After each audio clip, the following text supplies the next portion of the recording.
My name is Erin Colburn. I'm the Pre-Health Advising Coordinator for the College of Health Science at Boise State University. It's with great pleasure that I introduce Giselle Camacho from the Western University Health Services. She's going to be talking about the Doctor of Physical Therapy program located at Lebanon, Oregon. And with that, I'll let you take it away and just tell me when you want me to move slides. All right. Thank you so much, Erin. Hi, everyone. I'm Giselle. Sorry for the technical difficulties, but we'll go ahead and get started. So just here to share with you about our Doctor of Physical Therapy program on our Northwest campus. So if you can, yeah, thank you, Erin. So we started off as an osteopathic medical school, and then later on we developed other health professions. So now we're Western University of Health Sciences, and we are the largest health professions graduate school in California. But we have extended our program and campuses up to Lebanon, Oregon. So that's in the Pacific Northwest. And first it was our DO students that started there in 2011. And then now we have our PT students. And then eventually in the future, we'll be having some OT and other health professions on that campus. And then if you can just go to the next slide. Thank you, Erin. So the vision of DPT Oregon is to focus on rural and underserved areas in the Pacific Northwest. So they are going to focus on that when they are looking at your application, but you don't necessarily need to be only interested in the rural and underserved areas. They are just going to be developing physical therapists who want to get people back into moving normally and functioning normally. The next slide talks a little bit about our accreditation. So we are a candidate, or we're in candidacy of accreditation right now because it's a new campus, new program, but we are under the umbrella of Western U. So we have no foreseeable issues with getting accreditation for this specific campus. And if there are, we will just graduate those students through our Pomona campus in California because it is accredited, but every PT program goes through accreditation every couple of years. So again, we are under the umbrella of Western U, so there's no issues that we foresee in having not being accredited. And if you have any questions about that, I can definitely touch on that. So why Oregon DPT? So we are a new program. We just had our inaugural class matriculate last July. It's a small campus. So again, it houses only DO and PT, and they have interprofessional education as well. So again, we're developing more programs on that campus to extend that interprofessional education, but you will be working with the DO students and then eventually the OTD students as well. There are early clinical opportunities. They are going to be working on opening a patient care clinic on campus. And we have a diverse faculty of clinicians. So each clinician is going to be, each faculty is going to be lecturing and teaching in their specialty. So I don't know about other programs, but that is something that our admissions committee and our chair really wanted to focus on. And then outstanding student support and services. So our faculty is open with our students. They are ready for feedback for the next class that's going to be entering this July. And again, they just have like an open door policy. Our students right now have just said how supportive the faculty are. And we have other student services such as like the lead department, which helps with academic counseling or personal counseling. If any of our students are going through something personal or maybe having trouble academically, they have a lot of support on that campus. And the next couple slides, we can just breeze through them. So this first slide is just an overview of the curriculum of what basically all PT programs have. And then the second slide is more specific courses that you would be taking that our campus is providing. So community service and outreach is important. So again, in your application, I would include any of those. Healthcare in rural or underserved populations is something that they're going to be focusing on. So if you are interested in that and focusing on rural or underserved areas, this will be a class that's just for our Northwest campus. And then practical lab applications. Oh, sorry. And then selected topics are again 2 other unique courses that they will be taking in the program, and then clinical rotations as well. And again, the focus is rural, underserved, and underrepresented populations. But again, it's not something that you have to have in your application. The next page is just a quick little overview of some photos of our new student commons and then our new labs. So the PT program has a brand new building and it was renovated. It has our labs, our student commons, and then a few, I believe, classrooms. And this is where the PT students will be spending most of their time. So they will be at the Northwest campus, which is the building that I had a picture prior to this. And they will be working with the DO students in anatomy in that specific building, but they have their own building with the, again, with the incoming OTD students, which will be for next year. So the next slide is just admissions requirements, which is very important. So you will have to fulfill your PT-CAS application, which opens in July. And then we don't have a supplemental application, but our application opens in July and it will close this year. It's actually closed. It was extended from January to May. So our application is actually still open to matriculate in this July, but next year will be a little bit different. The opening will stay the same in July and then the deadline will change. So if you want to apply for next year, definitely I can have a specific date for you for deadlines. But all qualified candidates will complete an interview and a timed writing sample. And then we seat 60 in our Northwest campus, and applicants will be notified via acceptance via email. And then early application is encouraged. Our Northwest campus does do more of a rolling admissions, so you want to apply as soon as possible, and we will interview and accept as we go. The application requirements is PT-CAS application, bachelor's degree in any field, so it can be any major. Doesn't necessarily have to be science or kinesiology or anything like that, but all the prerequisites obviously need to be complete. Overall GPA is required 3.0 when applying, and then 3 letters of recommendation are required. So 1 from a professional, 1 from an academic, and then 1 professional or academic. So as you can see, we don't require a PT letter for our Northwest campus, just because due to the continuing pandemic, they aren't going to require you any hands-on experience or observation hours. So you don't necessarily need to shadow a PT at this time. And so we don't want to make it harder for our applicants. So we are not going to be requiring a PT letter. If you have one, great, I would submit it. But if not, you don't have to worry about that.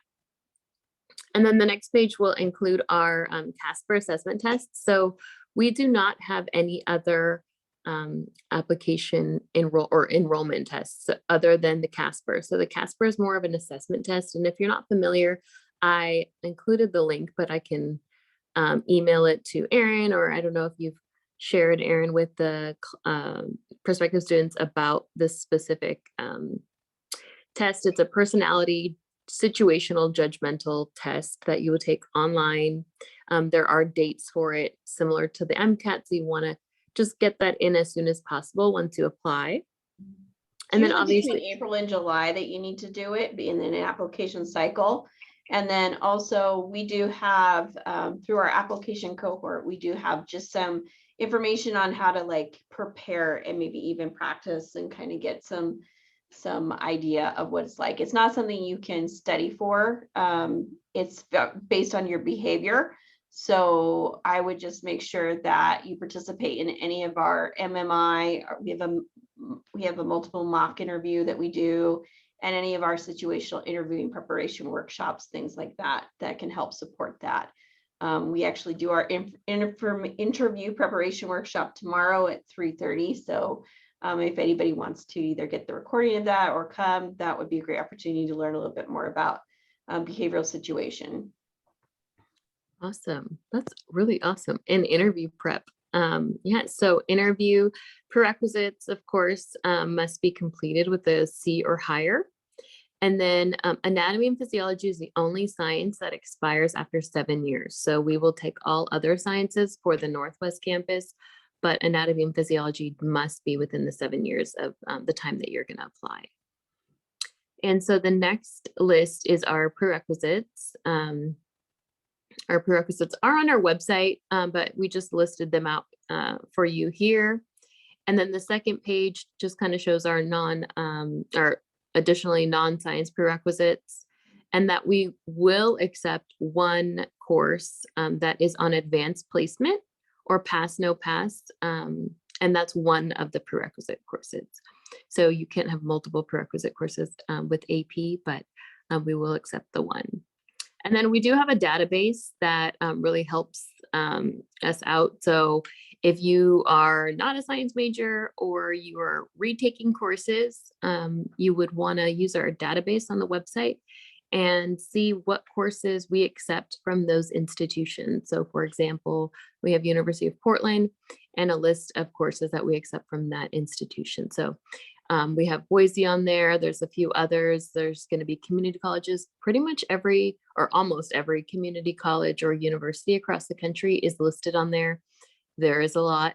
So we may, if we missed one, just email us and we can definitely review a syllabus and then put that on the website as well. We're always kind of updating those as we go because there are new courses or new names of courses that have been changed. So we want to definitely keep that updated for our prospective students.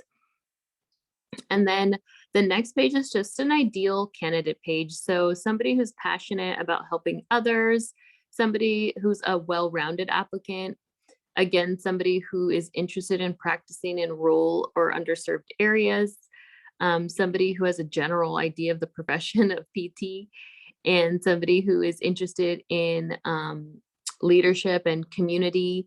So all of these things are going to be taken into consideration of the application along with your academics. So you definitely want to be as competitive as possible, but definitely take a look at these things, and we're looking for well-rounded individuals, which I'm sure a lot of other institutions are looking for, but we really emphasize on community service and volunteering. And then on our Northwest campus, again, just information on rural health and underserved areas.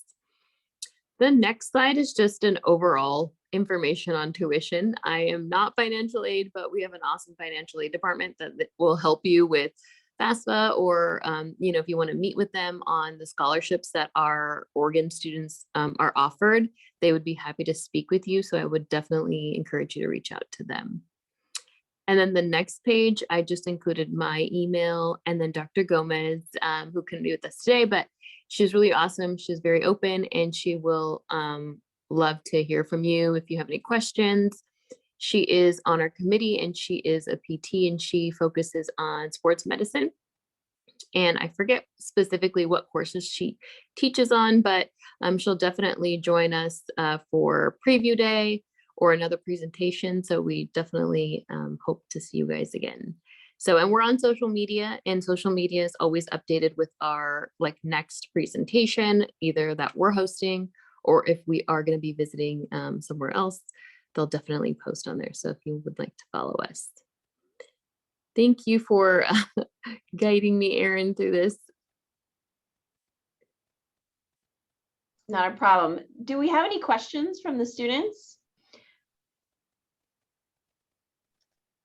Not really for me. Okay. With the new incoming class just this last fall, what would you say would be the report from students about the experience of taking classes on the Lebanon campus? Yeah, so they are trying really hard to be hybrid and more on campus than off, but they have had opportunities to meet one another as a cohort and really develop that, relationship with the faculty and their cohort. So I've heard just good things about, being on campus as much as they can, and then just the support of the faculty, lectures, they've been working as just as best they can to work in the situation that we're in right now with these regulations. But I know that the committee and the faculty are really anxious to get back all fully on campus. So hopefully that will be for the next entering class. And our class actually enters in July, so it's a little bit different. So it's a summer matriculation time. So I think they're just preparing for these next first years. So we're actually going to have second years and first years on the campus. So that'll be pretty awesome. Cost of living in the Lebanon area? Yeah, cost of living is pretty reasonable. I know that there are apartments and rentals, either around 1,000 or under, like around 900 for an apartment, but it is growing a little bit just because of the community growing, and then the different health professions and clinics that are around. But we have a link for our students to find either the apartments around the campus and or like rentals of homes. So it's pretty reasonable, and then definitely much better than, like, I would say, California with my experience.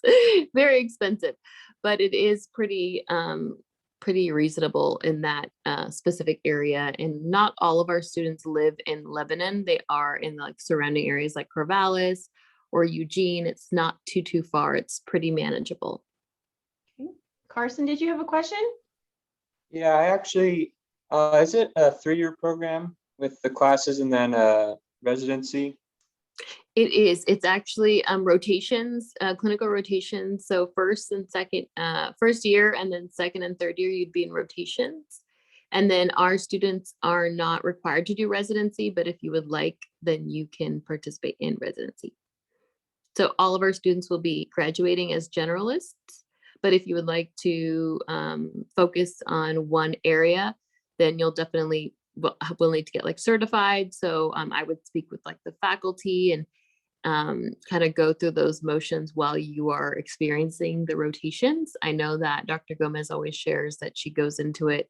She went into PT school thinking she would like to do pediatrics, and now she kind of changed into sports med. So in her last couple of years. So definitely speak with the advisors about that once you are kind of experiencing each rotation.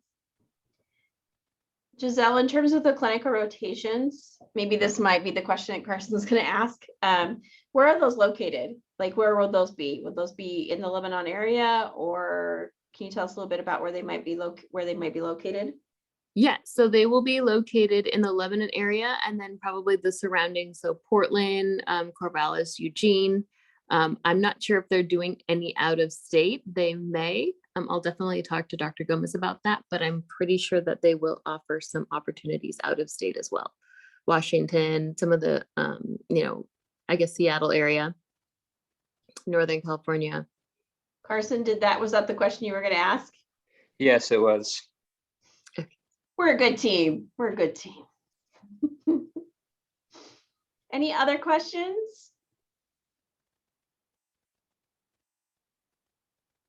Could you tell us? I don't have any right now.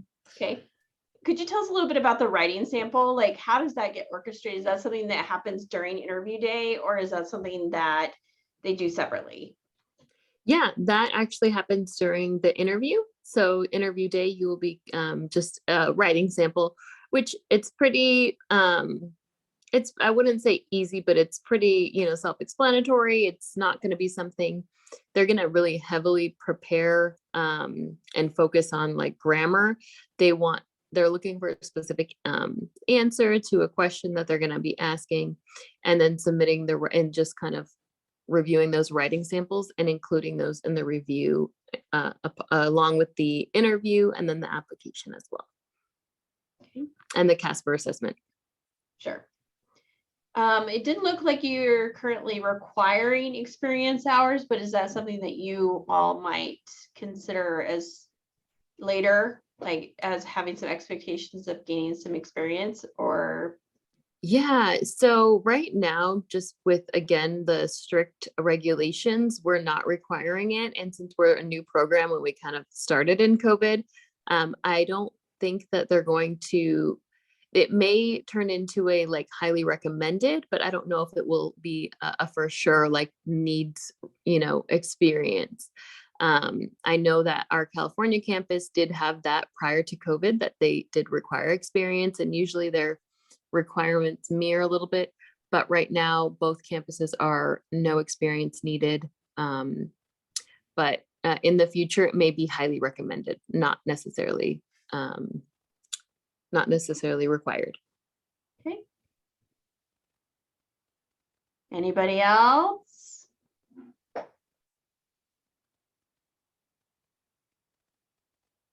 All right, well, what we can do is I'm going to go ahead and thank you for your time, Giselle. I really appreciate it. I'm going to go ahead and stop the recording.